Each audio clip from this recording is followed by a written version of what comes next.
El mundo está al borde de una crisis inimaginable, la más grande en la historia, la crisis final. Durante alrededor de 1200 años, la Iglesia se mantuvo unida a los gobiernos para llevar a cabo sus propósitos, y entre persecución, martirio y guerras, consiguió tener el poder sobre todas las naciones de Europa, hasta que ese poder le fue retirado en 1798 a manos de la nación francesa. Actualmente los poderes políticos, uniéndose cada vez más a esa iglesia que torturó, mató y quemó a millones de personas, están trabajando juntos para instaurar un nuevo orden mundial, un solo gobierno, una sola religión. Hay un dicho popular que dice que todos los caminos llevan a Roma. ¿Quieres comprobarlo? Empecemos. Suscríbete a nuestro canal de YouTube. No olvides darle a la campanita para recibir una notificación para cuando subamos el próximo video.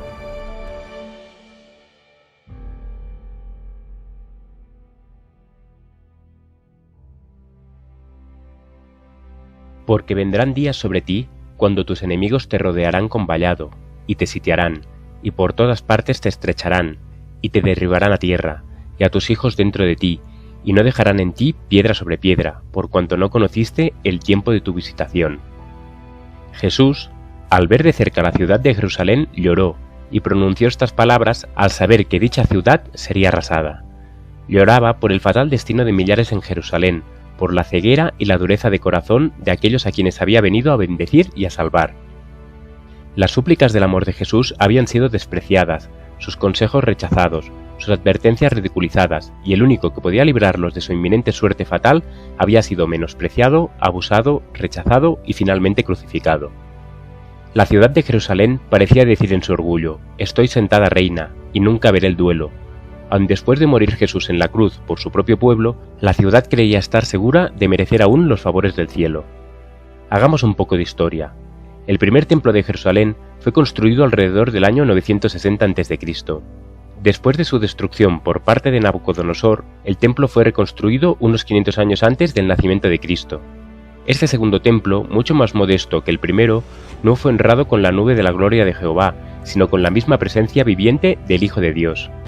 Por la presencia de Cristo, y por eso solo, la gloria del segundo templo superó a la del primero, pero debido al rechazo del Salvador, Cristo profetizó la destrucción de este templo. Yo os aseguro, no quedará piedra sobre piedra que no sea destruida. Pero a la vez, en el mismo sermón, dijo a sus discípulos: por tanto, cuando veáis en el lugar santo la abominación desoladora de que habló el profeta Daniel, el que le entienda, entonces los que estén en Judea huyan a los montes.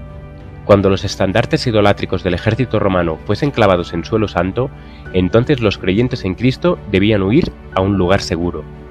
Todos los que quisieran escapar debían hacerlo sin demora. Sin embargo, los jefes de la nación judía decían: «¿No está Jehová entre nosotros? No vendrá mal sobre nosotros».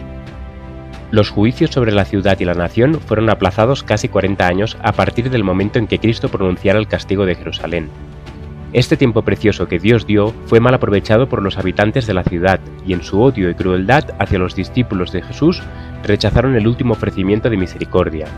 Entonces Dios retiró su protección y la nación entera cayó bajo el dominio de Satanás.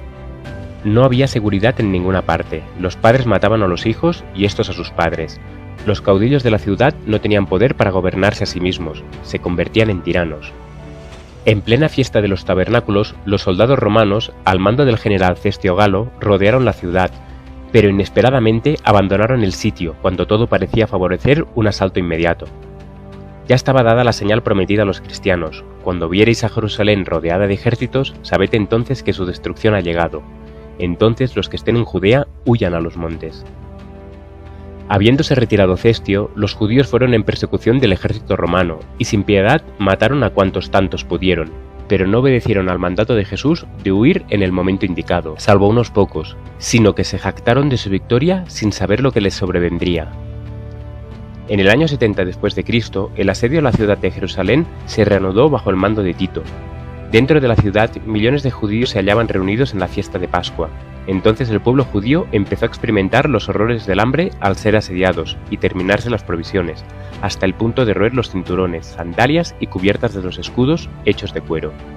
Miles murieron como consecuencia del hambre. Los afectos naturales parecían haber desaparecido. El hambre era tal que las madres cocían a sus propios hijos. 14 siglos antes se había profetizado: la mujer tierna y delicada en medio de ti, que nunca probó asentar en tierra la planta de su pie, De pura delicadeza y ternura, su ojo será avariento para con el marido de su seno, y para con su hijo y su hija, porque ella sola los comerá ocultamente en la falta de todo, en la premura y en la estrechez con que te estrecharán tus enemigos dentro de tus ciudades. Los judíos capturados por querer huir cuando ya no había posibilidad fueron crucificados fuera de la ciudad para provocar la rendición de los judíos, pero no hubo rendición. Tito ordenó entrar en la ciudad, pero mandó que no se tocase ni una sola piedra del templo. Pero vanos fueron los esfuerzos de Tito por salvar el templo. Uno, mayor que él, había declarado que no quedaría piedra sobre piedra que no fuese derribada. Finalmente Tito decidió tomar el templo, sin embargo resolvió que, si era posible, lo salvaría de la destrucción. Pero sus órdenes fueron desobedecidas. Todo el edificio fue presa de las llamas. Los judíos fueron quemados, muertos, degollados. Otros fueron llevados cautivos, vendidos como esclavos o arrojados a las fieras en los anfiteatros. El profeta dice: «Es tu destrucción, oh Israel, el que estés contra mí, porque has caído por tu iniquidad».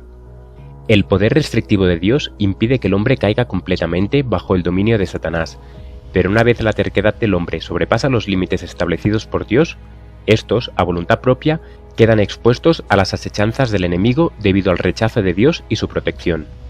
La profecía del Salvador, referente al juicio que iba a caer sobre Jerusalén, tendrá otro cumplimiento, y la terrible desolación que sufrió la ciudad judía no es más que un pálido reflejo de lo que será el segundo cumplimiento, cuando ya no solo los infortunios caigan sobre una ciudad, sino al mundo entero por desobedecer y pisotear la ley de Dios y apartarse de sus mandatos. Entonces el mundo entero contemplará, como nunca antes, los resultados del gobierno de Satanás y no prevalecerán a la venida de nuestro Señor Jesucristo. Antes de que esto suceda, Dios ha dejado señales en el sol, en la luna y en las estrellas. Jesús dijo: «Mirad que nadie os engañe, porque vendrán muchos en mi nombre, diciendo: Yo soy el Cristo, y a muchos engañarán. Y oiréis de guerras y rumores de guerras, mirad que no os turbéis, porque es necesario que esto acontezca, pero aún no es el fin. Porque se levantará nación contra nación y reino contra reino, y habrá pestes y hambres y terremotos en diferentes lugares, y todo esto será principio de dolores. Quienes contemplen estos presagios de la venida de Cristo deben saber que está cerca, a las puertas. Quienes presten atención no serán dejados en tinieblas ni sorprendidos por ese día. Para los que no velen, el día del Señor vendrá como ladrón en la noche». Este ministerio se mantiene gracias a tus aportes. Si quieres contribuir, ve a laverdadilustrada.com o a la descripción de este vídeo.